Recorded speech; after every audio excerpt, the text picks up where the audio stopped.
ओम अज्ञानतिमिरान्धस्य ज्ञानाञ्जनशलाकया दंडवत प्रणाम। सौरभ, हरे कृष्ण। हम स्टार्ट कर रहे हैं। ओम अज्ञानतिमिरान्धस्य ज्ञानाञ्जनशलाकया चक्षुरुन्मीलितं येन तस्मै श्री गुरवे नमः। वाञ्छाकल्पतरुभ्यश्च कृपा सिन्धुभ्येव च पतितानां पावनेभ्यो वैष्णवेभ्यो नमो नमः। जय श्री कृष्ण चैतन्य प्रभु नित्यानंद श्री अद्वैत गदाधर शिवासादि गौर भक्तवृंद। हरे कृष्ण कृष्ण कृष्ण हरे हरे, हरे राम राम राम हरे हरे। आगे बढ़ेंगे। कल हम लोग पहुंच गए थे श्लोका नंबर 105 पर, तो उसको ही हम एक्सप्लेन कर रहे थे आगे कि कैसे जो लोग भक्त नहीं होते हैं वो किस तरह अभागे होते हैं, क्योंकि उनके पास सुकृति नहीं होती है, जिस कारण वो भगवान की भक्ति को, उनके दास्य भाव को नहीं समझ पाते। वो ये नहीं समझ पाते कि आत्मा का स्वभाव ही ये है कि वो भगवान का नित्य दास है। इस बात को नहीं समझ पाते, इसलिए वो दास नहीं बनना चाहते। वो क्या बनना चाहते हैं? मास्टर बनना चाहते हैं। इस तरह वो भक्तों को देवी देवताओं की तरह मानते हैं। वो चरणामृत के जो जल होता है उसको नॉर्मल पानी की तरह मानते हैं। भगवान के प्रसाद को प्रसाद नहीं मानते हैं। इस तरह वो भगवान के भक्तों का भी अनादर करते हैं, भगवान के प्रसाद का भी अनादर करते हैं, चरणामृत जल का भी अनादर करते हैं। और इस तरह वो 8 तरह के अष्टपाश में बंधे जाते हैं। माने कि वो अहंकार में, इल्यूजन में, महामोह में और एनवी, ये सारे चीजें, तमिश्रा यानी एनवी में स्पिरिचुअल ब्लाइंडनेस आ जाता है उनके अंदर। मटेरियल अटैचमेंट बहुत ज्यादा बढ़ जाता है और बहुत ज्यादा वो फियर में जीते हैं। तो ये जो माया के 8 तरह के रोप्स हैं, जो पाश है, उसमें वो बनते चले जाते हैं, क्योंकि वो मटेरियल चीजों में ही तरक्की को अपने आप को समझते हैं, गर्व करते हैं कि हमने बहुत कुछ प्राप्त कर लिया। वो अपने आप को कर्ता ही मानते हैं। इस तरह वो 3 तरह के अहंकार में फंसे होते हैं। कौन से 3 अहंकार है? सबसे पहला तो यही कि मैं ये शरीर हूँ। तो जब कोई इंसान अपने आप को शरीर मान लेता है, वहां से उसके जीवन मतलब पूरी तरह मटेरियलिस्टिक हो जाता है। जब तक कि सबसे पहला चीज हम लोग यही सीखते हैं कि मैं ये शरीर नहीं, मैं तो आत्मा हूँ।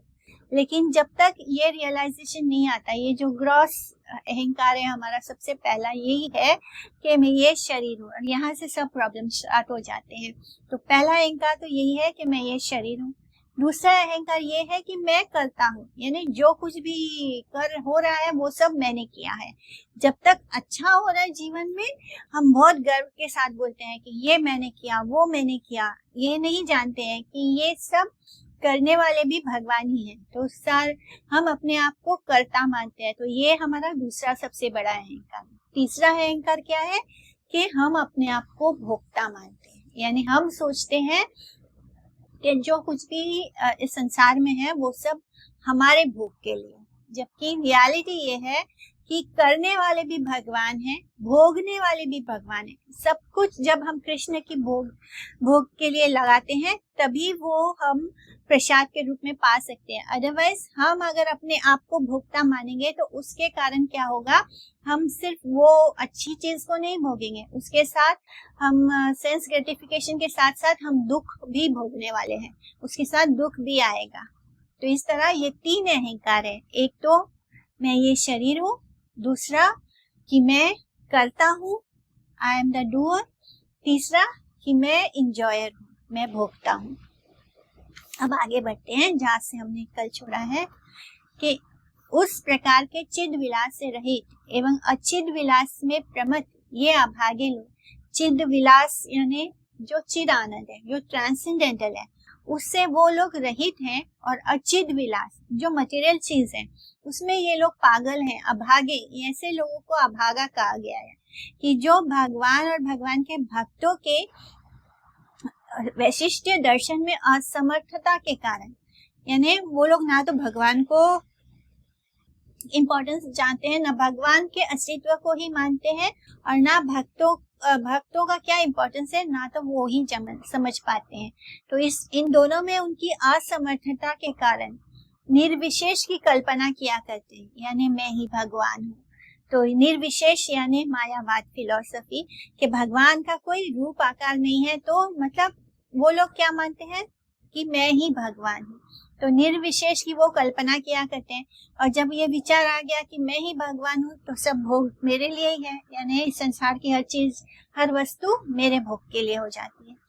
तो ये होता है मायावाद जो है वो हमें इस तरह से खत्म कर देता है।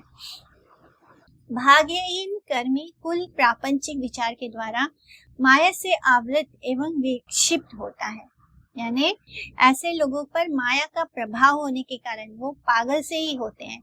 सुकृति संपन्न जीव ही भजनशील होते हैं।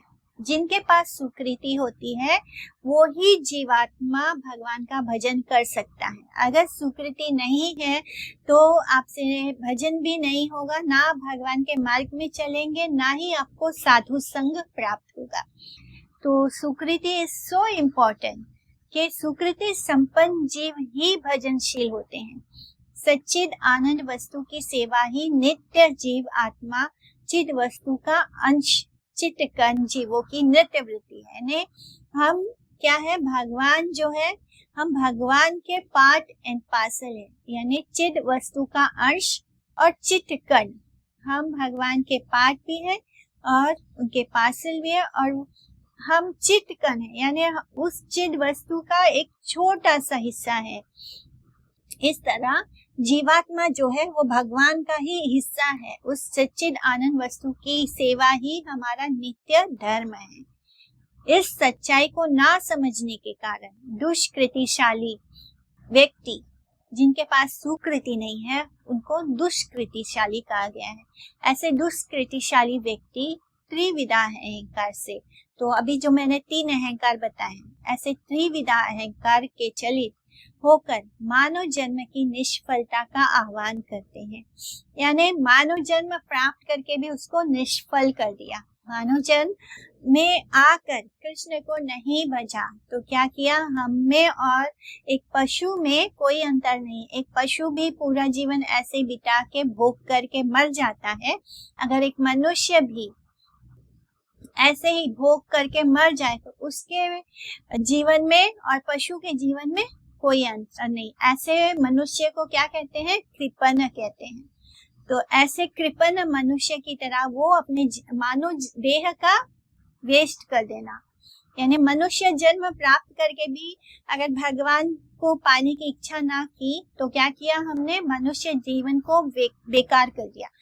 कि कितना मुश्किल से इवन देवी देवता चाहते हैं कि उनको मनुष्य देह प्राप्त हो, जिससे कि वो भगवान कृष्ण को प्राप्त कर सके, उनके धाम को जा सके। लेकिन अगर हमको वही मनुष्य जीवन देह प्राप्त हो रहा है और फिर भी हम कृष्ण को नहीं भज रहे हैं, हम इस संसार को भोग में लगे हैं, जैसे एक कुत्ता और बिल्ली भोग करने में लगा है।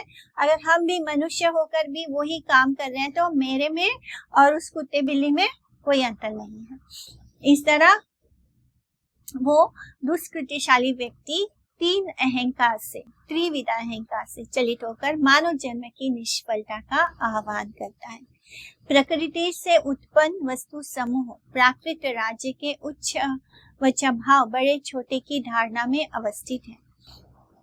इस तरह जो इस प्रकृति है, जो नेचर से जो भी चीज आया है, यानी मटेरियल है, माया ने जो भी इस सृष्टि की रचना की है वो सब कुछ क्या है, वो सब मटेरियल है। तो उस मटेरियल, इस माया की जो राज्य है, मटेरियल राज्य है, इसमें हर चीज छोटे और बड़े की धारणा होती है।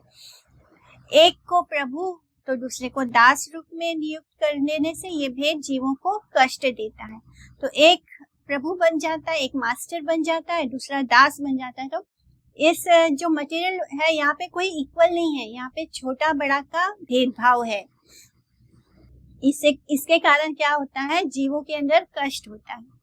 वेदों की विभिन्न शाखाओं पर विवाद करने वाले मूढ़ों, तुम लोग अपनी अपनी शाखाओं का आश्रय लेकर तथा अपना गुण वर्णन एवं दूसरों का दोष वर्णन करके जिस अद्वैय ज्ञान से विच्युत होकर विष्णु से पृथक देह समूह की कल्पना करते हो, विष्णु दास्य से हटकर विष्णु को प्राकृत वस्तु विशेष समझते हो। यानी ये लोग क्या करते हैं, वेदों का बड़ा ज्ञान ले लेते हैं और फिर उससे ही अपने आप को पांडित्य समझ लेते हैं, अपने आप को पंडित मान लेते हैं और उसकी जो व्याख्या करते हैं वो भी गड़बड़ व्याख्या होती है, क्योंकि उनको ये नहीं पता कि वेद जो है वेद सिर्फ इसलिए है कि उसका सार बस ये है कि हम कृष्ण को जान पाए और कृष्ण की शरण में जाए।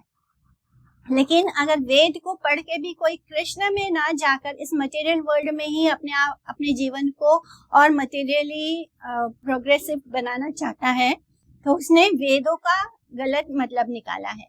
तो ऐसे जो मायावादी विचारधारा के लोग होते हैं, जो भगवान को बिल्कुल नहीं मानते हैं, उनको मूढ़ कहा गया है। तो ऐसे लोग वेदों में गलत चीजें ढूंढते हैं, यानी वही शब्द है लेकिन उन शब्दों का विकृत रूप निकाल लेते हैं और फिर खुद की प्रशंसा करते हैं और हर वक्त दूसरों की निंदा में लगे रहते हैं, दूसरों में दोष ढूंढते रहते हैं। ऐसे लोग तो माने हमारे आसपास सब जगह भरपूर मिलेंगे कि जहाँ भी जाओ तो हम सबसे पहले क्या करेंगे, दूसरों में ही दोष ढूंढते हैं, अपने आप को हम हमेशा अच्छा बनाते हैं। ऐसा करने से क्या होता है, दोष और निंदा के लिए तो चैतन्य भागवत में शुरू से दोष निंदा को मना किया गया है, क्योंकि दूसरों में हम दोष ढूंढेंगे, दूसरों की निंदा करेंगे तो हम भक्ति से हमेशा हमेशा के लिए दूर होते जाएंगे। तो निंदा बिल्कुल करना ही नहीं है, जो जैसा है उसको होने दो, लेकिन हमको उसमें से भी कुछ अच्छा ही देखना है। किसी के अंदर दोष बुद्धि नहीं करनी है, किसी की निंदा नहीं करनी है। निंदा करने से भक्ति नष्ट होती है, खत्म होती है। तो इस तरह ऐसे दूसरों के अंदर अपना गुण वर्णन करना, दूसरों का दोष वर्णन करके वो अद्वैत ज्ञान से विच्युत हो जाते हैं। इस कारण क्या होता है, वो भगवान विष्णु के दास्यता को न स्वीकार करके विष्णु को भी मटेरियल वस्तु समझ रहे हैं। कोई भगवान नहीं है, ये सब हमारी कल्पना कर रखा है। जब भी हम डर जाते हैं तो हमको कुछ तो चाहिए होता है, तो हमने भगवान ऐसे भगवान करते हैं। तो ये होता है मायावादी सोच कि कोई भगवान नहीं है। तो निंदा वगैरह करने से क्या होगा, धीरे धीरे मन जो है वो उसके अंदर जो थोड़ी बहुत स्पिरिचुअलिटी है वो भी खत्म हो जाएगी और फिर भगवान में भी दोष दिखेगा। इंसानों में तो दोष दिख ही रहा है, उसके बाद निंदा करने का जो स्वभाव बनेगा तो वैष्णव जनों में भी निंदा होगी। वैष्णव जनों की निंदा करने से क्या होगा, भक्ति हमेशा के लिए खत्म हो जाएगी। तो निंदा ऐसी चीज है कि हमें किसी की भी नहीं करनी चाहिए। किसी में अगर कुछ हमें गलत दिख रहा है तो उसको पर्सनली जाके सामने उसको बोलना है, वो भी अकेले में बोलना चाहिए। ऐसे नहीं कि हम उसको किसी के सामने अपमानित करने के लिए, उसको इंसल्ट करने के लिए उसके अंदर दोष ढूंढ रहे हैं। अगर हम सच में किसी की चिंता करते हैं, अगर किसी व्यक्ति से कुछ गलत हो रहा है तो उसके पास जाकर उसको बोल देना चाहिए, लेकिन पीछे दूसरे के पास जाकर तीसरे व्यक्ति की निंदा नहीं करनी चाहिए। तो इस तरह निंदा करने की आदत के कारण क्या हो जाता है, भगवान विष्णु में भी दोष दिखता है। हम भगवान के दास तो होना दूर की बात, हम भगवान को ही प्राकृत वस्तु मान लेते हैं। उससे मुक्त होने के लिए एकायन स्कंद का आश्रय ग्रहण किया करो। यानी अब हम भगवान को तो भगवान नहीं मान रहे, मटेरियल मान रहे हैं, तो हम किसका आश्रय लेंगे, एकायन, यानी सब कुछ मैं ही हूँ। मायावादी फिलॉसफी यानी मैं ही ईश्वर हूँ। ये सब तो मटेरियल चीज है, ये सोचना कि कोई भगवान है, ये तो सब कुछ हमारे अंदर ही है। स्वर्ग नरक सब हमारे अंदर है, हम ही माने भगवान है, हम ही राक्षस है, हम ही दानव है, हम ही आसुर है। तो ऐसे बहुत सारे आपको बुक्स मिल जाएंगे जहाँ पे इस तरह की फिलॉसफी पर लिखा गया होगा। तो ऐसे एकायन स्कंद में बहुशाखी वैदिक गणों के मंद भाग्य को अपसारित किया। तो ऐसा करने से क्या होगा, हमारा मंद भाग्य ही आगे बढ़ेगा, हमारे पास सुकृति तो आने वाली नहीं है। हे श्रीन पुण्य जनगण, यानी आपके सारे पुण्य ही श्रीन हो गए, खत्म हो गए। अध्यक्षिक ज्ञान में फंसकर तुम लोग भगवान का दासत्व करना मत भूल जाना। इस तरह तुम ऐसे वाले ज्ञान में फंस के भगवान के दास बनना मत भूल जाना। विष्णु दास्य के प्रति लालच ही तुम लोगों को परम मंगल की ओर ले जाएगा। अगर हमारे मन में भगवान का दास बनने का लालच होगा तभी वो हमें परम मंगल की ओर ले जा सकता है। अदरवाइज क्या होगा, अगर हम ये सोच लें कि जैसे मटेरियल वर्ल्ड में दास होता है वैसे ही हम भगवान का दास बनेंगे तो हम जैसे कुत्ते जैसी हालत हो जाएगी, तो फिर हमारा कोई मंगल नहीं होगा। भगवान का दास बनने का हमारे अंदर लालच होना चाहिए। भाग्यहीन व्यक्ति गुण और दोषों का दर्शन करके अपराधी बनते हैं। तो बार बार यही बात आता है, इस बात को कितना इम्पोर्टेंस दिया गया है कि अगर हम दूसरों में दोष देखेंगे, हमें ना तो ज्यादा किसी के स्तुति करनी है, किसी को बहुत तारीफ नहीं करते बैठना है अपने किसी स्वार्थ या फायदे के लिए। जब हम कभी कभी लोगों की झूठी तारीफ करने लग जाते हैं, ये भी पाप की श्रेणी में आ जाता है। दूसरों में दोष देखना, ये भी पाप की श्रेणी में आता है। और इन दोनों से क्या होता है, अपराधी बनते हैं, यानी अपराध लगता है। और ये आदत ऐसा है कि धीरे धीरे वैष्णव जनों में भी हम दोष ढूंढेंगे और फिर वैष्णव जनों का दोष होने से भगवान में भी दोष ढूंढेंगे और सारा हमारा जो मटेरियल, जो ये मनुष्य देह प्राप्त करने का जो लक्ष्य है वो हमेशा के लिए खत्म। भागवत कृपा से भागवत दासों में, भगवान की कृपा से भगवान के दासों में गुण दोष भाव गुण वर्तमान ना रहने के कारण वे एकायन पद्धति के क्रमानुसार भगवान की ही एकांतिका सेवा करते हैं। तो एकायन पद्धति को जो लोग गलत तरीके से, क्योंकि उन्होंने वेदों को ही गलत फिलॉसफी दे दी है, तो जो एकायन पद्धति है उसमें सब एक है, यानी सब कुछ कृष्ण है, तो उसको अलग तरीके से, यानी सब एक है मतलब मैं ही भगवान हूँ, ये हो जाता है। लेकिन जो भक्त होते हैं, जो भगवान के दास होते हैं, वो भगवान की कृपा से इसको समझ पाते हैं। वो एकायन पद्धति के अनुसार भगवान की एकांतिक सेवा करते हैं, यानी सब कुछ भगवान कृष्ण ही होते हैं उनके लिए, और वो 100% भगवान पर निर्भर होते हैं, उनके प्रति सरेंडर्ड होते हैं। निखिल सद्गुणों का भंडार है भगवान, वैकुंठ वस्तु है भगवान, इसलिए आवरण के द्वारा अथवा विक्षिप्त होकर वैकुंठ भागवत तत्व को गुण दोषों के अंतर्भुक्त कोई व्यापार विशेष मत समझना। यानी जो भगवान का स्पिरिचुअल वर्ल्ड है, वैकुंठ धाम है, वो इस मटेरियल वर्ल्ड से अलग है। वहां पर ना तो कोई गुण है, ना वहां पर हमें गुण दोष देखकर उसको मेंटल स्पेकुलेशन नहीं करना है। वहां पर वो इन चीजों से बहुत परे है, बहुत ऊपर है। तो इस तरह अनंत कल्याण गुणैक वारिधि श्री श्याम सुंदर विभु चिदानंद घन एवं भक्तों के आराध्य तथा प्रियतम है। तो भगवान का जो धाम है वहां पे कौन है, श्याम सुंदर, और सारा ही सब श्याम सुंदर के ऊपर ही केंद्रित है भगवान का जो वैकुंठ धाम है। और वहां पे भक्तों के आराध्य और प्रियतम कौन है, श्याम सुंदर है। उन प्रियतम के प्रिय बनने की चेष्टा को ही दास्य कहा जाता है। तो दास्य, भगवान का दास होने का, एक्चुअली दास्य का क्या मतलब है कि वही जो श्याम सुंदर भगवान है उनका प्रिय बनना, उनके प्रियतम बन जाना, यानी वही उन प्रियतम के, वो जो हमारे प्रियतम है उनके प्रिय हो जाना ही इसी को दास्य कहते हैं। मादक द्रव्य सेवी दाम्भिक होकर प्राकृतिक वस्तुओं के भोगी, तो नशीली पदार्थों का सेवन करके मटेरियल चीजों को भोगने का जो अभिमान से वो क्या कर रहे हैं, ऐसे लोग अपना अमंगल वरण कर रहे हैं, यानी अपने अमंगल को ही बुला रहे हैं। नशीली पदार्थों का सेवन करना, ऐसे लोग जो भगवान से विमुख होते हैं उनको कोई ना वो मतलब कंप्लीट, उनको नशे का लत जरूर होगा, वो नॉनवेज भी जरूर खाएंगे। तो इस तरह वो क्या कर रहे हैं, अपने अमंगल को ही बुला रहे हैं। वो भजनीय वस्तु के दास्य भाव के विपरीत है। और यहाँ तक कि अप्य दीक्षित के गुरु श्रीकंठ ने जिस दास्य मार्ग की कथा का वर्णन करके फिर से उसे निर्विशिष्ट भाव में परिवर्तित किया है, उस प्रकार की हेयता विष्णु भक्तों पर कभी भी आरोपित नहीं हो सकती। विष्णु के अभक्त संप्रदायों में जिस निर्विशेष भाव के अनुकरण से शैव विशिष्टा दैवैत विचार एवं दास्य भाव की कथा वर्णित हुई है वो मंद भाग्य का ही परिचय मात्र है।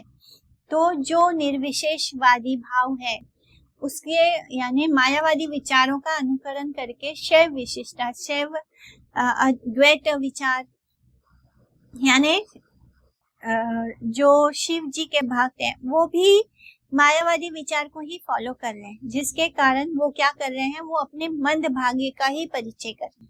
भगवान जिसे अपना सेवा का अधिकार प्रदान करते हैं, निर्विशिष्ट विचारपरता उसका ग्रास करने में कभी भी समर्थ नहीं होती। तो अगर हम खुद को भगवान मानेंगे, खुद को मास्टर मानेंगे, तो हम कैसे समझ सकते हैं कि भगवान जिस पर कृपा करते हैं केवल उसी को वो अपना सेवा प्रदान करते हैं और उनके सेवा में क्या सुख है, इस बात को कोई भी मायावादी नहीं समझ सकता। आध्यक्षिक ज्ञान से मुक्त हुए बिना मानव शब्द ब्रह्म के विद्वद रूढ़ी प्रकाश का सानिध्य प्राप्त नहीं कर सकता एवं उस स्थिति में सेवा करने में भी असमर्थ रहता है। वैकुंठ के सेवक भक्तजन जड़ काम भोगों की प्रभुता से विराम प्राप्त करने पर ही मुक्त होते हैं। मुक्त होने के बाद शांत भक्त में दास्य प्राप्त करने के लिए एकांतिक अनुराग दिखाई देता है। तो भगवान के जो वैकुंठ में सेवक भक्त जन है, जब वो जड़ काम भोगों की प्रभुता से, जड़ काम यानी मटेरियल वासनाएं, काम भोग करने की इच्छाएं, इससे जब वो मुक्त हो जाते हैं तब ही उनको मुक्त कहा जाता है। फिर मुक्त होने के बाद वो शांत भाव में जो भक्त होते हैं, शांत भक्त में दास्य प्राप्त करने के लिए एकांतिक अनुराग दिखाई देता है। तो जो शांत भाव के भक्त होते हैं वो केवल भगवान के ध्यान में रहते हैं, वो कोई सेवा भाव में नहीं होते हैं। तो उससे वो धीरे धीरे आगे बढ़ के दास्य भाव में आते हैं। जड़ दास्य से बिना मुक्त हुए यानी माया के दास्यता से मुक्त हुए बिना पुरुष मुक्त जनों की उपासना की सेवा वृत्ति को जड़ जगत की हेयता में आबद्ध करते हैं। यानी जो मुक्त पुरुष, मुक्त जन है, ऐसे पुरुषों की उपासना की जो सेवा है उसको जड़ जगत की हीनता में आबद्ध कर देते हैं। तो जो लोग माया के दास हैं तो वो ऐसे भगवान के भक्तों की जो सेवा है उसको भी गलत तरीके से दिखाते हैं। यानी उनको लगता है कि जैसे मटेरियल लोगों के नौकर चाकर होते हैं वैसे ये भी है। इससे वे हर प्रकार से नश्वर आशा पाश में आबद्ध हो जाते हैं। यानी ऐसा करने से क्या होता है, वो हर तरह से वो भगवान, ये जो मटेरियल वर्ल्ड है जो खत्म होने वाला है, इसके पाश में बंध जाते हैं। जो प्रापंचिक विचार की सभी लोभनीय पदवियों से सर्वतोभाव से मुक्त है, जो इस मटेरियल वर्ल्ड के हर यानी जो उस अहंकार से मुक्त है, जो फॉल्स ईगो से मुक्त है, तो जो प्रापंचिक विचार के सभी लोभनीय पदवियों से सर्वतोभाव से मुक्त है, उस सुनिर्मल आत्मा की नित्य वृत्ति ही भगवान की सेवा है। तो जिसको इस संसार में कुछ भी भोगने की इच्छा नहीं रह गई है तो उसकी आत्मा निर्मल हो जाती। तो ऐसी निर्मल आत्मा ही भगवान का नित्य दास हो सकता है। इस प्रसंग में कृष्ण कर्णामृत की 32वें स्थिरतरा श्लोक द्रष्टव्य है। शुद्ध द्वैत विचार के आचार्य सर्वज्ञ विष्णु स्वामी पाद कहते हैं कि मुक्ता अपि लीलया विग्रहं कृत्वा भागवंतं भजन्ते। नित्य मुक्ता पुरुष गण मायावाद आदि सभी पार्थिव चिंताओं को परित्याग करके नित्य लीलामय भगवान को निरंतर भजन करते हैं, भजते हैं, चैंटिंग करते हैं। तो शुद्ध द्वैत क्या है? द्वैत यानी दो, यानी भगवान भी है और भगवान के दास भी है। तो हम सब भगवान के दास हैं। तो अद्वैत यानी दो नहीं, सब एक है, यानी सब कुछ एक है, मैं ही भगवान हूँ। और शुद्ध द्वैत में क्या है? भगवान भी है और भगवान के और जीवात्मा भी है, यानी जीवात्मा का अपना आइडेंटिटी भी है कि वो भगवान का दास है। तो ऐसे स्थिति में क्या होता है कि जो नित्य मुक्त पुरुषगण होते हैं वो मायावाद आदि सभी तरह की चिंताओं को परित्याग करते नित्य लीला में भगवान के निरंतर भजन करते हैं।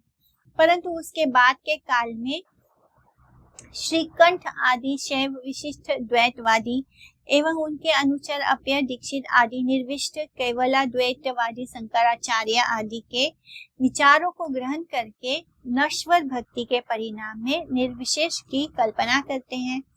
उस निर्विशेष कल्पना से संतुष्ट ना होकर जो एकांतिक विचार सहित कृष्ण का भजन करता है वही शैव विशिष्ट द्वैतवाद से मुक्त होता है एवं शुद्ध द्वैतवाद की विचार प्रणाली के परिणाम विशिष्ट द्वैतवाद के आंशिक भाव से मुक्त होकर पूर्ण पुरुष अधोक्षक कृष्ण के पंच रसों में से सर्वश्रेष्ठ मधुर रस का पार्क्य भाव से भजन करता है।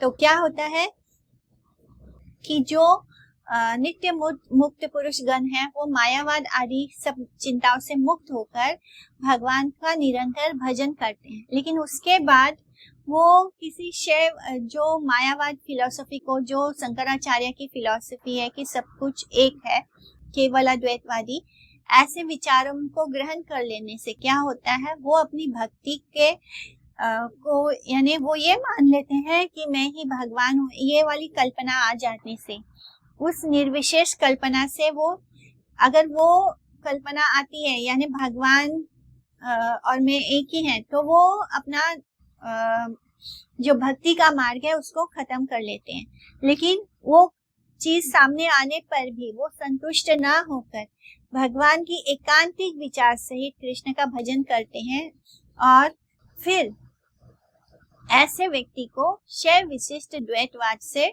मुक्त हो जाता है, यानी वो जो शंकराचार्य की जो फिलॉसफी है उससे वो मुक्त हो जाता है एवं भगवान के मधुर रस को भी प्राप्त करता है। माधुर्य रस जो है भगवान का वो सबसे सर्वश्रेष्ठ रस है, वो सबसे ऊपर पार्क्य भाव यानी पार्क्य रस क्या है, जिसमें भगवान को हर तरह से, जो कि गोपियों को जो प्रेम है माधुर्य रस में, वो परकीय भाव है, यानी वो सब मैरिड होती हैं लेकिन वो कृष्ण को प्रेम करती है। तो जो विवाह के बाहर जैसे प्रेम होता है, तो वो परकीय भाव को गोलोक में सबसे ऊंचा भाव दिया गया है, क्योंकि वो अपनी आत्मा को स्वीकार करें। कृष्ण जो है वो हमारी आत्मा है और वो ही हमारे अपने हैं, लेकिन परकीय भाव में वो जो प्रेम है वो उभर कर आता है।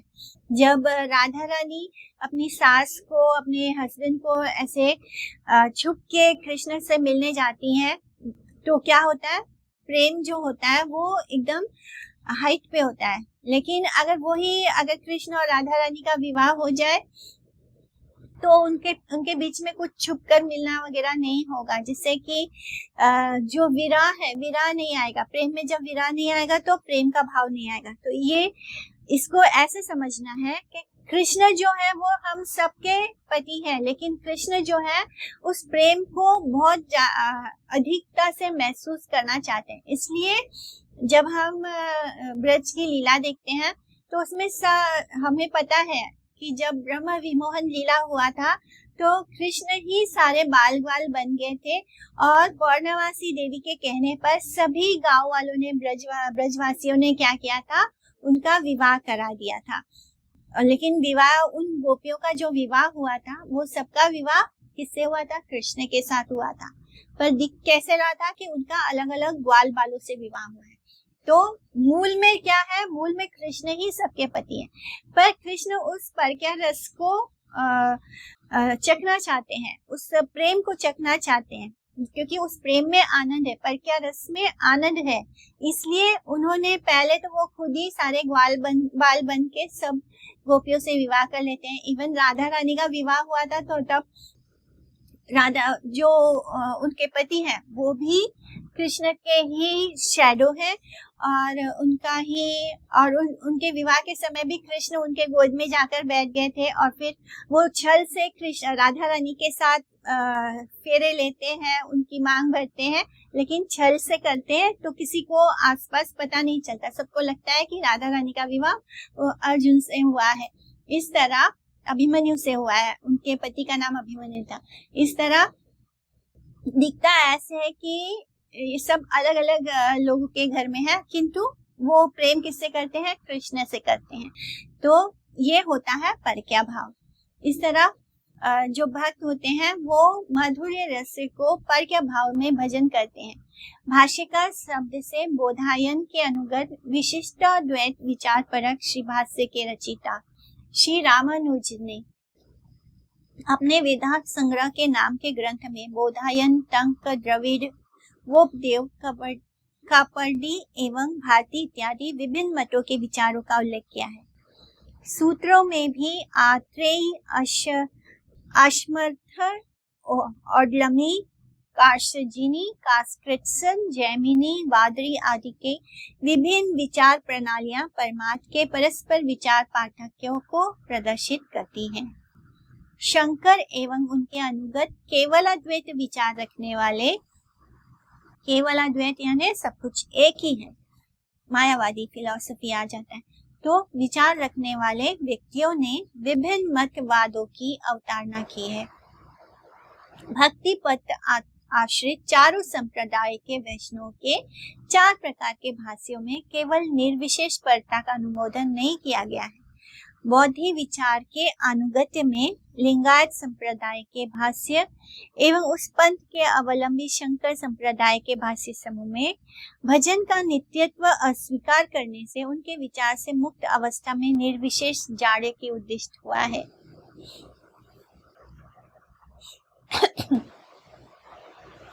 अमुक्त पुरुषों का भगवान के लीला बोध में अधिकार नहीं है। जो मुक्त नहीं है, जो माया के इस प्रपंच से मुक्त नहीं है, जो अपने अंदर के अहंकार से, मोह से, एनवी से, जो स्पिरिचुअल ब्लाइंडनेस है, एवर्सन से, इससे राग से, संसार के प्रति अटैचमेंट से मुक्त नहीं है, उनको भगवान की लीला बोध का अधिकार नहीं है। यानी वो भगवान की लीला में नहीं जा सकते हैं, क्योंकि वे प्राकृत आदर्शिक विचार को लेकर ही उन्मत्त रहते हैं। प्राकृत यानी मटेरियल चीजों में ही उनका विचार डूबा रहता है। जो अद्वैत प्रभु को निर्विशेष विचार परक के रूप में मानते हैं, उन लोगों की भक्ति के बारे में कुछ ज्ञात ही नहीं है। अद्वैत आचार्य के बारे में बहुत सारा, मैंने अभी भी बहुत सारे जो लोग हैं, जो उनके फॉलोअर्स हैं, वो उनको मायावादी समझते हैं, और उनके जो पुत्र हैं, उनके बहुत सारे पुत्रों में से कुछ पुत्र जो हैं वो इसी बात को फॉलो करते हैं। उनके फॉलोअर्स भी उनको निर्विशेषवादी मानते हैं, और कुछ तो उनको विष्णु मान लेते हैं और चैतन्य महाप्रभु को उनका दास मान लेते हैं। तो ये सारे गलत विचारधाराएं हैं। इस तरह करने के लिए श्री गौर सुंदर के निकट इस विषय में संशय स्थापना एवं पूर्व पक्ष अवलंबन पूर्वक सिद्धांत एवं संगति का जगत का वितरण किया है। मूल व्यक्तिगण पांचांग न्याय के आदि 3 अंगों में आबद्ध रहकर जिस सिद्धांत एवं संगति की कल्पना करते रहते हैं, वह आध्यात्मिक वृत्ति से ही प्रकट हुआ है। नित्य भजनकारी भाष्यकारों ने इस समय के आध्यात्मिक विचारों में आबद्ध न रहकर अधोक्षक धारा ग्रहण पूर्वक मुक्त जनों के नित्य वैचित्र का वर्णन किया है। अमुक्त अधीक्षकगण ऐसे विचार करने में समर्थ नहीं है। भक्ते जीवन मुक्त गुना कृष्ण हैया कृष्ण भजे, ब्रह्मभूत प्रसन्नात्मा न सोचती न कांक्षति, समा सर्वेषु भूतेषु मद भक्तिम लभते पाया। तो जो व्यक्ति ना तो जिसको कोई चीज का लैमेंटेशन होता है, खोने का डर होता है, ना कुछ पाने से कुछ प्रसन्नता होती है, वो ब्रह्मभूत और हर हाल में प्रसन्न रहते हैं, ऐसे व्यक्ति को ही भगवान की भक्ति प्राप्त होती है। कृष्ण सेवक सब कृष्ण शक्ति धरे, अपराधी हई ले कृष्ण शास्ति करे। सभी कृष्ण सेवक कृष्ण शक्ति को धारण करते हैं, यानी भगवान कृष्ण अपने सभी सेवकों में अपनी ही शक्ति का संचार करते हैं। भगवान की शक्ति से ही सारे देवी देवताएं जो हैं वो अपना कार्य कर पाते हैं। अपराधी होने पर अगर वही लोग, अगर ब्रह्मा जी कुछ गलती कर दें, अगर शिव जी कुछ गलती कर दें, तो अपराधी होने पर कृष्ण उनको दंड प्रदान करते, क्योंकि कृष्ण का ये अधिकार है कि अगर वो लोग से कोई गलती हुई तो वो उनको दंड भी दे सकते हैं। तो जिन्होंने अपने आप को कृष्ण से भिन्न नश्वर वस्तु विचित्र से मुक्त कर लिया है, कृष्ण ज्ञान एवं कृष्ण सानिध्य प्राप्त कर लिया है, वे कृष्ण भजन से पल भर के लिए भी विरत नहीं होते हैं। यानी जब कोई ये सोचता है कि मैं इंडिपेंडेंट नहीं हूँ, यानी कृष्ण से भिन्न नश्वर वस्तु विचित्र से मुक्त कर लिया है, तो जब हमारी ये सोच समझ आती है कि हम कृष्ण पर डिपेंडेंट हैं, हम कृष्ण से अलग नहीं है, कृष्ण से भिन्न नहीं है, तब कृष्ण ज्ञान और कृष्ण के सानिध्य से को प्राप्त कर लिया है, यानी फिर हम कृष्ण से एक क्षण के लिए भी दूर नहीं होते। वे कृष्ण भजन से पल भर के लिए भी विरक्त नहीं होते, यानी वो ऐसा हो ही नहीं सकता कि एक क्षण भी ऐसा जाए जब उनके मुख में कृष्ण का नाम ना हो। सर्वशक्तिमान कृष्ण अपने सेवक की हर अवस्था में रक्षा करते हैं। कृष्ण निग्रह एवं अनुग्रह के एकमात्र ही अधिनायक है। वे अपराध प्रवण आध्यक्षिक चित्त को शासन दंड के द्वारा तिरस्कृत करते हैं और भगवान से अनुग्रह और दंड प्राप्त करके जीव अपराध से मुक्त हो जाते हैं। जो भगवान को अपना मान लेता है तो भगवान उस पर ही अपना शासन करते हैं, जिससे कि वो गलत रास्ते पे ना जाए। इस तरह इसलिए उन्होंने अद्वैत आचार्य को भी दंड दिया। तो इस तरह भगवान अपने भक्तों को ही दंड देते हैं, उन पर अपनी अनुग्रह करते हैं, कृपा करते हैं, जिससे कि जो जीव आत्मा है वो अपराधों से मुक्त हो जाए। हेना कृष्ण भक्त नामे कोना शिष्य गणा, अल्पहीना ज्ञानी द्वंद्व करे अनुशना, से सब दुष्कृति अति जानी ह निश्चया, याते सर्व वैष्णवीरा पक्ष नहीं लया। ऐसे कृष्ण भक्त नाम को छोटा समझकर कोई शिष्य जन प्रतिपल द्वंद्व कला मचाते रहते हैं। निश्चित रूप से ये जान लेना चाहिए कि वो सब अति दुष्ट कर्मा है। भगवान के नाम को छोटा समझ लेना, यानी ऐसे भी कृष्ण भक्त होते हैं जो शिष्यगण होते हैं, वो क्या समझते हैं कि नाम का उतना वैल्यू नहीं देते। इसके कारण क्या होता है, उनमें हर समय कला होता रहता है, द्वंद्व होता है, जिसके कारण ये जान लेना चाहिए कि वो सभी लोग दुष्ट कर्मा हैं, उन्होंने बुरे कर्म किए हैं, क्योंकि वे सभी वैष्णवों का उचित सम्मान नहीं करते हैं। वे किसी एक का पक्ष अपनाते हैं और दूसरे की निंदा करते हैं। तो ऐसे लोग जो कर रहे हैं उससे क्या होगा, उनको अपराध ही लगता है, क्योंकि वो ठीक से जो वैष्णव हैं उनको सम्मान नहीं देते। जब दो वैष्णवों के बीच में दिखने में ऐसे लगता है कि वो लड़ रहे हैं या झगड़ रहे हैं, तो क्या होता है, इसका मतलब ये नहीं होता कि वो सच में लड़ रहे हैं, ये उनकी लीला होती है। इसलिए जब ऐसा स्थिति हो तो हमें दोनों में से किसी वैष्णव का पक्ष नहीं लेना चाहिए। लेकिन अगर कोई ऐसा करता है, किसी एक का पक्ष लेता है, दूसरे की निंदा करता है, तो ऐसे लोग अपराध करते हैं, उनको दुष्ट कर्मा कहा गया है। जो अर्वाचीन भक्त ब्रुवा संकीर्ण छोटे विचारधारा का अवलंबन करके नैरो माइंडेड होकर परस्पर में विवाद का आह्वान करते हैं, आपस में ही लड़ते रहते हैं, विवाद करते हैं, उन सब लोगों को वैष्णव अपराध होने के कारण अत्यंत दुर्गति की प्राप्ति होती है।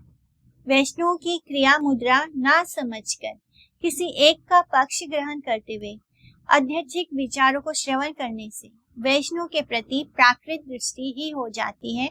यानी हम वैष्णव को भी मटेरियल समझ लेते हैं, हम सोचते हैं कि ये